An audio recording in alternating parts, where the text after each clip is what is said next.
So Switcher Studio version 9 has been released today. It's a very exciting moment. I'm not going to get into a whole walkthrough because I've done a walkthrough video on how to set that up, and so somebody else. And I'm also not going to make this a help center article. This is really just about things that we've spotted and things that we've noticed while we've been beta testing it. Some things that we really love, some things that we love a little bit less, and some things that we'd really like to see. So let's get into it, and hopefully this will answer a number of the questions that I've already seen pop up on the group. Just before I start, I am going to say that Switcher have released their Help Center article. There will be a link. I'll make sure that there's a link in the comments, or someone from Switcher might even put it in here. So go look at the Help Center article because they've released a couple of guides and there's a couple of other videos around as well. The first thing that I want to pick up on is that at the moment, the new integration with Seemo doesn't support vertical video. For me, for what we do in our business, that's not a problem. But I know that's going to be for some people. I am, however, reliably informed that vertical video is going to be in the first kind of update to version 9. So whether it's a 9.1 release, I don't know. But it's going to be in the first version that comes out after this. So for all you vertical video fans, hold off just a little moment, it's coming. One of the things that's really important, I think, with the Axion Seemo integration is just understanding a little bit about what controls what and where things lie.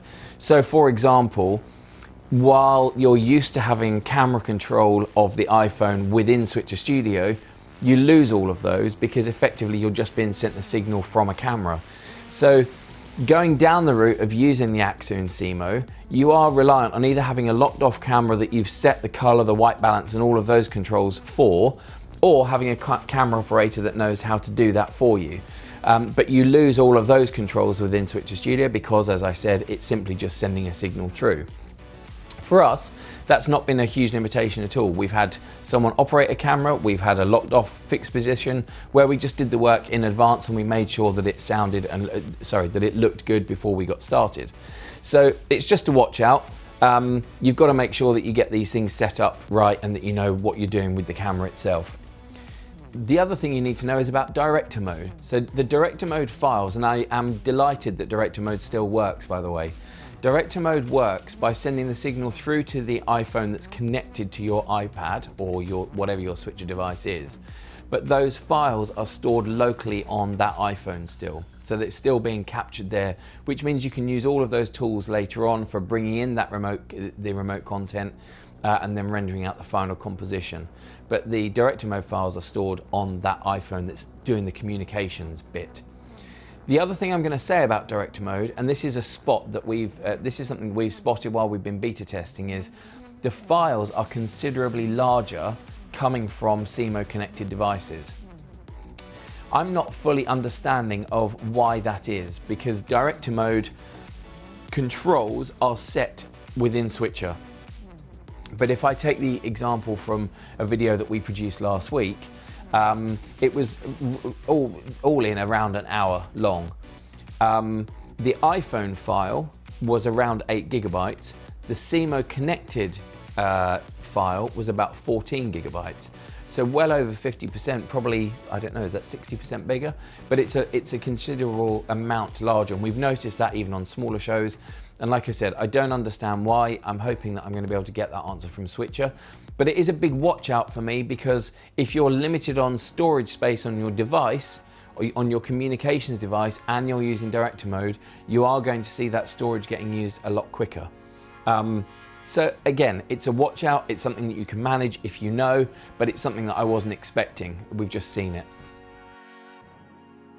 The next thing I want to talk about is batteries, and there's two parts to this battery piece, I guess. The first is the battery connected to the Axion Seemo. The second is the battery of the iPhone that you use for communications. Let's take the Axion Seemo. It uses the standard Sony MPF batteries. Now we've got supplies of the 8,800 milliamp hour batteries here. They are a little bit chunkier than you would perhaps like, but they're just what we had to hand. In our testing, those batteries have lasted 6-7 hours, and the indicator, I was trying to think of the word, the indicator has only dropped 1 bar. Now you could extrapolate that out, you could make multiple guesses on that. The Axoon Seemo literature says that an MPF battery will only last 8 hours. I would be very, very confident that it would last probably 16 to 20 hours based on what we've seen so far. However, the other part that's really important is the battery related to the iPhone for communications, because the Axoon Seemo does not pass through power. Now I'm going to stand up for Switcher right now and say this is nothing to do with the way Switcher have integrated the two things together. It's actually not even really to do with Axoon. It's a limitation forced by the MFI certification from Apple. So for those that don't know, MFI certification basically says you can have access to lots of features and functions within the iPhone over over a Lightning cable. MFI is a native function or IP of Apple. In order for Axoon to be able to pass through power, not only do they have to have MFI certification, which they've got, they, I believe, also have to have the MFI chip within the device itself. And my guess is that the cost of doing that was just simply too high. So at the moment, at least in the version 1 product of the Axoon Seemo, it does not pass through power from the MPF battery over the Lightning cable into your iPhone or into your iPad. I'm not going to sit and say that's not going to be a limitation, because there are going to be those events that I think it might be more of a problem than others. But what I will say is this: we've tested extensively using iPhone 13 Pros. That's the only devices that we've got at the moment. The iPhone 13 Pro, if you turn the screen brightness all the way down or even off, we think will last somewhere between 5 and 6 hours. I had it running for 4 and it still had battery left. I think it would have gone to 5, maybe 6 hours. And for me, doing all day events, that's absolutely fine, because it means I can get the device set up at about 7, 8 in the morning, do a quick check, do all of the normal tests that we do on an event anyway, switch everything off, maybe give the battery a quick boost, and then 10-15 minutes before the event's due to start, I'm going to get everything powered up again and get it running. I now know that I'm going to be able to run comfortably through to lunchtime, and maybe at lunchtime I'm going to give it another half hour, 45 minutes battery boost, and then it's going to see me through to the end of the day. Now that's on an iPhone 13 Pro. I absolutely accept that older devices perhaps aren't going to have the same runtime, and it's going to be down to you to do your testing in the environment in which you work and for the events that you run, just to make sure that you can get that device from the beginning of your event to the end of your event successfully. My feeling is that for church services, for shorter 1-2 hour shows, you're not going to have an issue, I don't think, with any device, probably from around the iPhone 7 or 8, getting about 90 minutes to 2 hours out of it. But it is a limitation. I have seen a few people suggesting that you could use the MagSafe charger on the back of some of the newer devices. My concern there is overheating, but that's to be tested. We've not done any of that, so that may be a workaround. So there's a few things to look at, but battery is just something to be aware of. I think the battery on the Axoon is less of a problem for anybody, because no one's going to be running for that long anyway. But the iPhone battery, do your own testing in your own situation.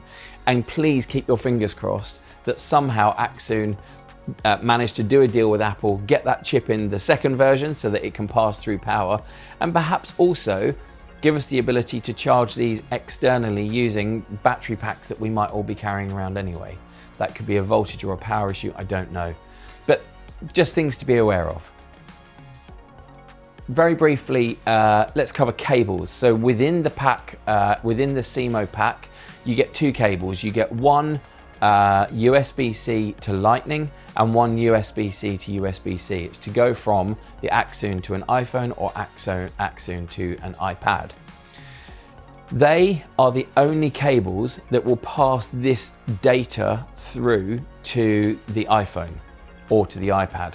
You can't use any Apple branded cables. You can't use any cables that you get off the shelf from Amazon. You can only use the ones that come in the box. The next thing I want to talk about is latency settings. Switcher have been great because they've given us, within the menu of the iPhone, they have given us a Seemo latency controller, and you can set that anywhere from 0 to 200 milliseconds. We think that in most cases 200 milliseconds is going to be at the very outside edge of where you need to be. However, I've already seen an example this morning where 200 milliseconds might not quite be enough, so that potentially needs reviewing. The latency setting is basically telling your main switcher device the difference or the latency between what your camera lens sees and what the AXU and what your iPhone, your Seemo connected iPhone sees. The reason it's really important is because if you don't get that latency setting correct, Switcher cannot synchronize your audio and video across all of your devices.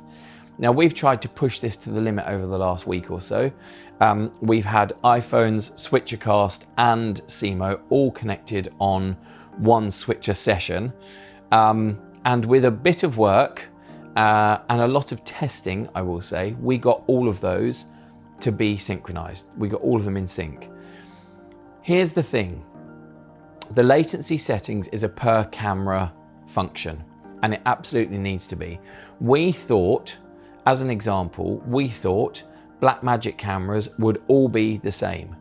So last week when we were testing, we tested a Blackmagic Pocket 6K, Pocket Cinema 6K, and a Blackmagic Ursa Mini G2 Pro, or Pro G2, one of the two. It's an Ursa Mini. I honestly thought the latency on both of those would be the same manufacturer. If anything, I thought the Ursa Mini might be slightly more latent because we were having to convert an SDI signal to HDMI before we could send it. The Ursa Mini doesn't have an HDMI out. It actually wasn't the case. The Ursa Mini ended up having about 30 milliseconds less latency on it than the Blackmagic Pocket Cinema 6K. Now, this is where this whole conversation around latency is going to get bigger, and I think it's also where the guys at Switcher are going to need our help, because we need to be testing this. We need to tell them if we have enough functionality in that latency setting. Have we got long enough latency in there? And the reason I say that is because there is no way the guys at Switcher, in all their infinite wisdom, have been able to go out and test every camera, every possibility and combination of things that we as users are going to throw at them. So I think it's really important, and it's down to us to report back to the guys at Switcher our own findings about what we see. So, for example, I know that those the two Blackmagic cameras that I mentioned just now, I know how they are working, and I know the latency settings of those. It might be that a difference in HDMI cable makes those balance out. We were using different HDMI cable manufacturers. The Sony that I'm filming on right now is 2 milliseconds late. 2 frames latent. So that's set to that. A different Sony. This is the Sony A7S III. The Sony A7 IV might be less. It might be more. But we need to know. Cepheus, who's one of the guys in Singapore, has posted a video today saying that his Nikon is outputting 200 milliseconds out. So he's having to max out his setting. Now, I actually think, looking at his video, if he'd been able to stretch that to 250, I think the sync might have been even better. But at the moment, 200 milliseconds is the max. So this takes a bit of work, and I'm going to show an example now of one of the sync tests that we did when we were on site trying to get everything running last week. I'll just pick a random clip, so I don't know if this is all in sync or not, but it just shows you what we did. And then I'll also put a link below to the YouTube video that we have access to, or that you have access to, that you can use for sync testing it. But I'm going to talk about latency a lot more in other videos, I think, because this is the one part that takes a little bit more work than we are used to. But if you get it right, it makes a huge difference in the quality of your streams or in the quality of your recordings. So let's have a quick look at that video and then we'll come back.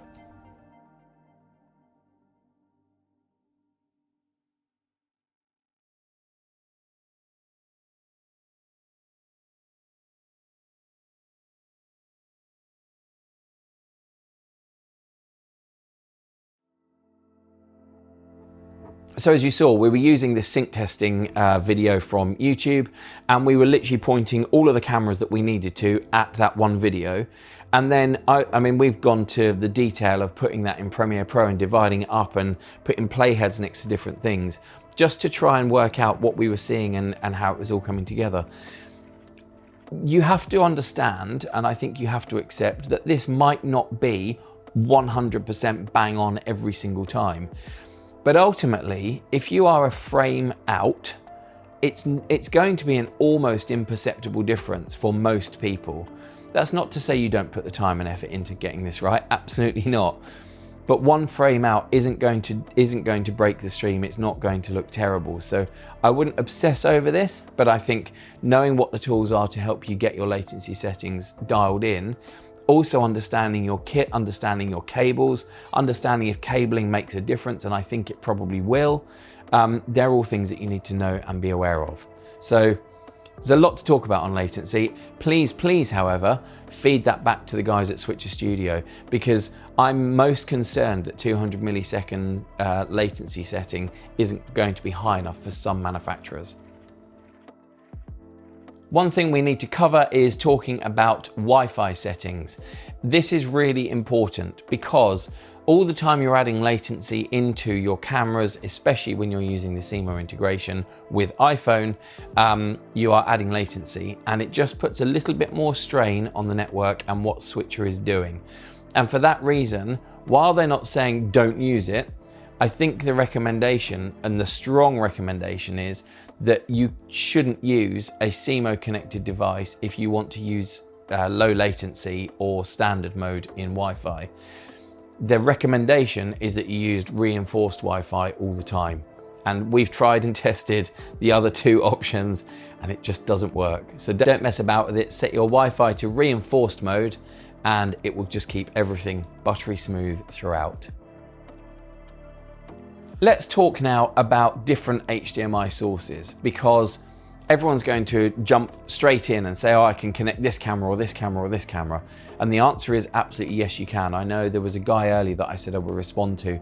Yes, you can add a PTZ camera. If you can get a PTZ camera HDMI feed from where you have your camera into a Seemo or onto your network, then you can connect that.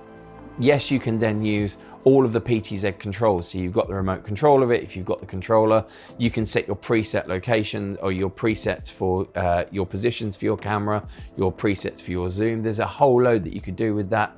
And trust me, when you start thinking about the potential for all of this, it gets bigger and bigger and bigger and bigger and bigger.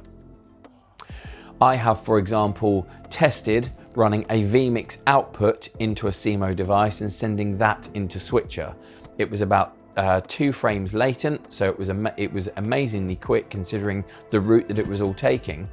But as soon as you can start adding vMix outputs or PowerPoint outputs or eCam outputs, whatever it is, outputs into an HDMI source, sending that into Switcher, you have just infinite capabilities. We've also tested using an A10 Mini Pro. We've sent signal from that into Seemo, into Switcher. And again, if you think about the expandability and the scalability of that, that gets bigger and bigger and bigger and bigger and bigger. Again, you have to bear in mind that with each of these, with each step that you're adding further back, so camera to ATEM, ATEM to Seemo, Seemo to Switcher, you are adding the potential for more and more latency. So this whole sync testing becomes even more important.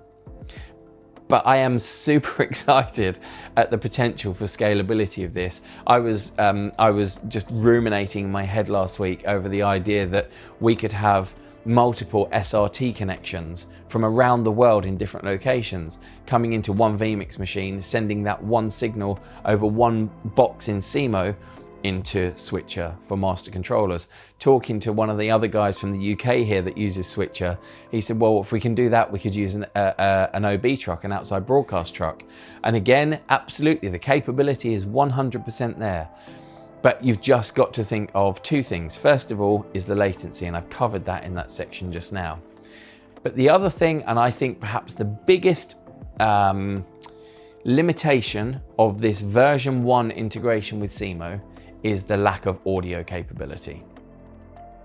So the audio capability in Switcher has been the subject of many feature requests. There's lots of people saying we want to be able to pass through audio from one device through to the main audio. We want an audio mixer, and it's always it's never materialized for us.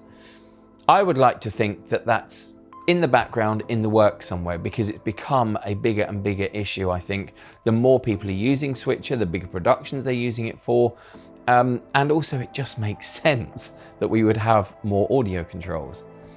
The biggest limitation for me at the moment with this integration, and by the way, I love the integration, I'm going to talk about that in a moment. The biggest limitation that we have at the moment is the lack of audio input. It's not capturing it in director mode. It's not sending the signal through to the iPad. There is literally no audio coming out of the camera into the Seemo and into Switcher Studio. There's three places that this could be a limitation. It could be a limitation of just this integration as a whole. It could be the SDK, or it could be Switchers just switching off the audio for the moment, maybe to protect themselves a little bit from the other audio aspects. I don't think, because I've tested this for other reasons, I don't think it's a limitation of the camera into the iPhone in this way.